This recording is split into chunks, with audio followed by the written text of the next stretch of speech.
막아놓고 뺐잖아요, 그죠? 아니 그런 얘기가 들려서 하는 얘기야 지금. 그 피해를 당한 스님들께서 그 급박한 상황에서 이 사진을 찍은 겁니다. 이거 보시면 알겠지만 죄송합니다. 스님이라고 볼 수 없는 정체불명의 괴한이 이게 난입해서 지금 끌어가는 걸 보게 되겠습니다. 그런데 지금 경찰들은 저 안에 사람들이 있는지 없는지도 파악하지 못하고 있고, 이게 얼마나 어느 쪽에서 부당하게 지금 처리를 하고 있는지를 여실하게 보여주는 겁니다. 제가 지금 여기서 확인을 했듯이 안에 사람들이 스님 외에 민간인들이 있는지 없는지조차 대답 못하는 거 보셨지 않습니까? 이게 뭡니까? 분명히 정체불명의 괴한들이 난입해서 스님들을 끌어냈는데 지금 현재 저 건물에 포위했다고 하면서 이 사람들이 지금 있는지 궁금합니다. 분명히 이건 경찰 비호 아래 빠져나갔을 겁니다. 경찰 비호라 그러면 정부 경찰서를 얘기하는 네, 그렇습니다.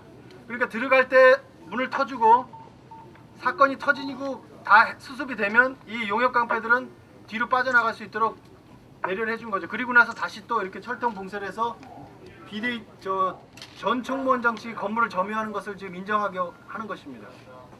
너무나 부당한 게 있었습니다. 첫 번째 뭐냐?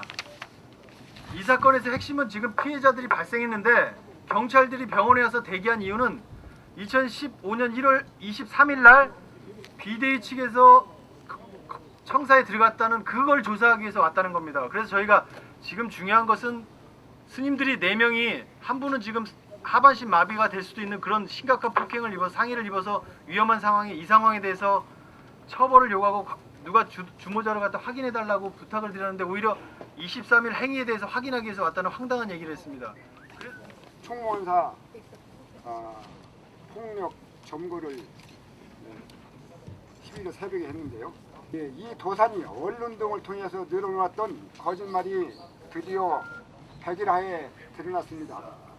이 도산은 종법을 정당하게 집행한 스님들을 폭력배로 몰면서 언론의 대대적인 거짓 선전으로 비상대책위를 몰아붙이더니 자신이 폭력배를 동원하여 원사 폭력 점거를 감행함으로써 스스로 폭력배가 되었습니다. 2015년 2월 11일 새벽 0시 30분경 이도산 일파는 속인 깡패 20여 명과 앞잡이 10여 명, 30여 명 앞세우고 총무원사를 폭력 점거하였습니다. 이도산 일파는 경비 중인 경찰병력 5, 6명을 제압하고 흉기로 공양간 유리창을 부수고 난입한 후 취침 중이던 비대위 측 스님들에게 폭력을 휘둘렀습니다. 갑자기 무방비 상태로 폭력을 당한 스님들은 속수무책인 상태로 끌려나왔고 이 과정에서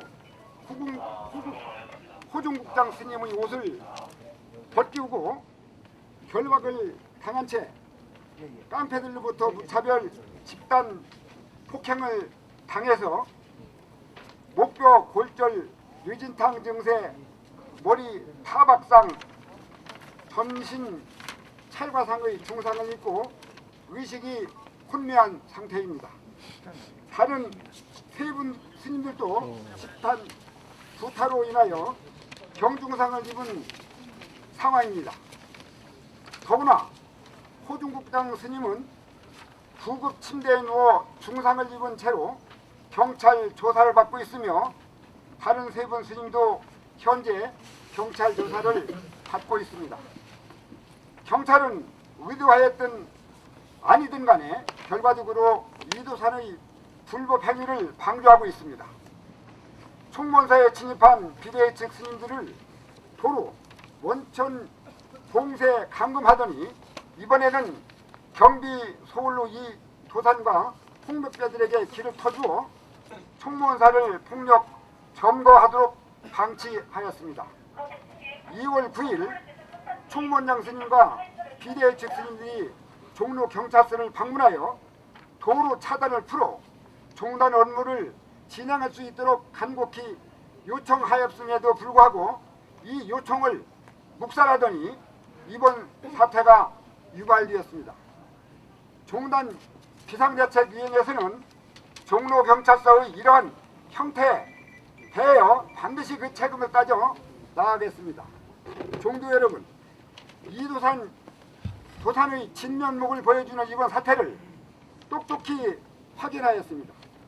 이도산은 야비하고 저질스러운 폭력배 그 이상도 이하도 아닙니다. 이러한 자가 우리 태구종단을 더럽히고 있습니다. 종단 비상대책위원회에서는 결단코 이러한 자들이 태구종단을 더럽히도록 허용할 수 없으며 좌시하지 않겠습니다. 종도 여러분, 이 시점에서 태구종도들은 총궐개하여 총무원사를 불법 점거한 채 종단을 더럽히고 있는 이 도산과 잔당들을 쫓아냅시다. 이 도산은 또 생태적인 양두구역의 본성을 드러내어 정당한 진입이니 스님만 들어갔느니 하면서 흑색 선전과 거짓말 공세로 언론 풀이에 나섰습니다. 이번 사태를 기점으로 종단 비상대책위에서는 이도산 일파와 무기한 전면전을 선언합니다. 태구종단의 암적 존재인 이 도산과 그 잔당들이 종단에서 퇴출될 때까지 무한 투쟁을 전개합시다. 종단 비상대책위원회 위원장 송종. 저희 전면전이라고 하는 것은 꼭 폭력적인 방법을 통해서 전면전을 하겠다는 얘기가 아니고요. 앞으로 종단이 바로 설 때까지 비폭력적인 방법들을 동원해서 끝까지 도산 원장이 물러나서 종단이 안정화될 때까지 끝까지 부정수격하겠다는 그런 말입니다. 이 사람들이 폭력을 해줄 수 없으니까 저쪽에서 들어오는 사람만이라도 통행을 하게 해주라. 그랬는데 그것도 허락을 못 받았어요. 결국에는 제가 종로 경찰서장 상대로 고소할 겁니다. 이건 완전히 이 종단의 싸움을 부채질하고 있습니다. 그냥 둘 수가 없습니다. 이 종로서장을 업무방해죄로 고소할 것입니다. 지금 도산 스님이 그 불교닷컴에 인터뷰한 내용 중에 용역 동원은 사실이 아니다. 나는 모른다. 청사 진입 당시 제가자들은 청년애들이다. 내가 신변 묘를 요청해서 온 사람들이다. 그리고 그 제가자들이 스님 일에 보이지 좋지 않아 자리를 피한 것 같다. 피한 게 아니고 분명히 청사 안에 진입을 해서 폭력을 했죠. 그죠? 이것도 거짓말이고 주인이니 맨 앞에 나서다가 나도 다쳤다. 수염난 스님이 나를 때려 치아가 부러지고 팔도 부러졌다. 지금 치아가 부러지고 팔도 부러져서 몸을 갖다가 운용을 잘 못하는 분이 팔 부러진 상태에서 저 안에 있는 겁니다. 이게 말이나 된다고 생각하십니까? 여러분들이 상식적으로 판단을 할 때. 그리고 청년회를 얘기했는데 지금 한국불교태구종 여기에는 청년회, 기존에 있던 청년회가 존재하고 도산 스님이 자기 비호 세력을 만들기 위해서 그 태고문화축전 때 그 임명장을 불시해주고 만드는 청년회가 2개의 청년회가 존재를 합니다. 그 사람이 지금 자기네들 청년회를 운운했다고 해서 명예훼손죄로 사실무근으로 고소하겠다고 이곳에 오고 있고, 또 하나는 여기 보시다시피 그 도산 스님이 임의대로 청년회를 자기 비호 세력으로 만들어서 그 임명을 한 청년회 의장 김혜운이라는 분이 있습니다. 이분한테도 연락을 했더니 자기는 전혀 알지 못하는 사실이고 관여한 사실도 없다고 해서 이 사람도 여기 오고 있습니다. 그러면은 여기에 인터뷰에 얘기한 청년회는 과연 어떤 청년회일까요? 그 사이에 청년회를 또 만들었을까요? 이거를 들어오기 위해서 청년회를 또 조직을 했을까요? 경찰 측에서는 지금 저 안에 들어가 있는 분들을 파악을 못하고 계신 거예요? 못하고 있습니다. 전혀 못하고 있습니다. 제가 볼 왜 때는 지난번에는 전부 명단을 공개해가지고 넘겼다고 그러는데 이번에는 왜? 그러니까 저희들은 안 하고 있다고. 저희들은 기자님들도 아시다시피 들어가서 바로 그날 기자분들 안에 들어와서 인터뷰했고, 그 다음에 어디 망가진 데 있나 없나 저희들이 촬영을 다 허가했습니다. 그리고 경찰 2분도 들어와서 신상에 대해서 저희가 다 파악해서 안에 들어와 있는 사람들이, 왜냐 저희들은 떳떳하니까요. 분명히 태고종단의 승적을 가지고 있는 스님들이고 그 다음에 정말로 종단이 바로 되는 것을 원하는 스님들이 안에 들어갔다는 것을 저희들은 천명을 하기 위해서 경찰분들과 기자분들을 들어온 것을 다 허용을 하고 안에 내부 사항을 다 공개를 했습니다. 그런데 지금 경찰들은 저 안에다가 그런 요구도 하고 있지 않고 차라리 저 비호를 내서 저 안에 있는 사람들이 속인들이 머리를 기는 속인들이 폭력을 했던 속인들이 있는지 없는지조차도 지금 파악하지 못하고 있는 상태입니다.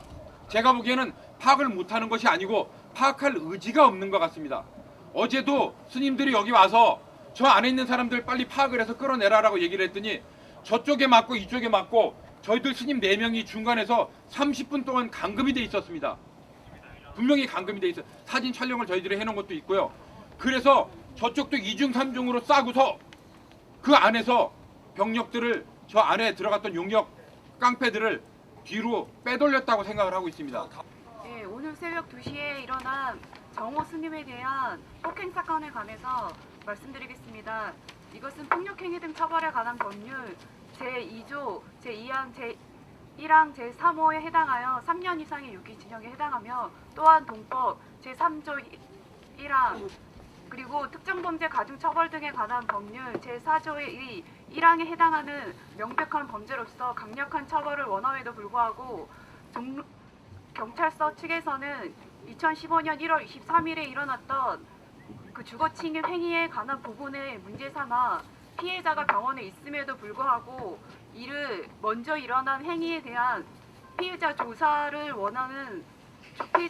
원하여 임의동행 형식으로 그러나 체포와 비슷한 형식으로 조사를 하게 되어서 지금 피해자는 그 침대에 누워있는 상태에서 3시간 동안 2015년 1월 23일에 일어난 행위에 대해 3시간 동안 조사를 받고 그 후에 모두 힘이 빠지고 탈진한 상태에서 제대로 정신을 가눌 수 없는 상태에서 점심 12시쯤에 돼서 그때서야 겨우 오늘 일어난 새벽 2시에 대해 변호인 측이 그 상대방에 대한 강력한 처벌을 요하자 그제서야 겨우 고소장을 픽스에 접수하고 그 후에 피해자 진술 조서를 받게 되어 피해자인 정호 스님은 피해자 진술 조서에 임할 당시 거의 정신이 혼미하여 제대로 진술할 수 없었습니다. 피해자는 상당한 신체적 상해를 입어 누워있음에도 불구하고 이에 대한 즉각적인 조사를 받지 못하여 심각한 신체적 정신적 손해를 입고 있습니다. 이에 대해 강력한 처벌을 요구하는 바입니다. 처음에 2번 맞았을 때는 둔기 야구 빵망이 같다고 얘기를 하거든요. 둔기로 맞았을 때는 정신이 있었는데 요 샷타문을 잡고 버티는 사이에 마지막 3번째 둔기로 머리를 맞았을 때 정신을 잃고서 정신을 차려보니까 구급차 안에 누워 있었다고 얘기를 했었습니다. 그리고 그래서 머리는 지금 굉장히 그 타격으로 인해서 머리가 터진 상태고요. 온 몸이 거의 발갈을 벗기다시피 해서 발로 진 이기고 밟고 해서 시멘트 바닥을 끌고 다녀서 온몸은 지금 타박상과 찰과상으로 눈 뜨고 보기 힘들 정도의 지금 몸에 상처를 입고 있습니다.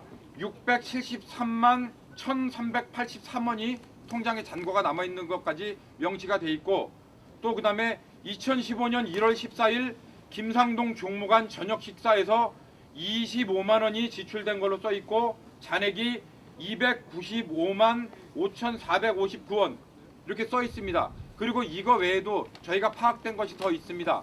그것도 나중에 차후에 공개하도록 하겠습니다. 전 총무부장을 했던 스님한테 제가 지금 비대위 총무부장으로서 전화를 받았습니다. 어제 전화를 받았는데 도산 스님 쪽에서 그러니까 도산 스님 한 분과 이쪽의 비대위 3원장을 동시 퇴진하는 것을 얘기하고 있는데 어떻게 생각하냐 저한테 문의가 왔었습니다. 그래서 제가 혼자 결정할 수 있는 문제는 아니고 이쪽에서 논의 후에 전화를 드리겠다고 했습니다. 그래서 오늘 새벽에 그 스님한테 전화를 했습니다. 그런 얘기를 나한테 해놓고 이렇게 쳐들어오는 게 너무 야비한 방법 아니냐 그랬더니 본인도 모르고 있었다. 그래서 그 본인도 자기를 이용해서 우리 쪽을 안심시키게 하고 이렇게 했다는 것에 대해서 굉장히 지금 분개하고 있는 상태입니다.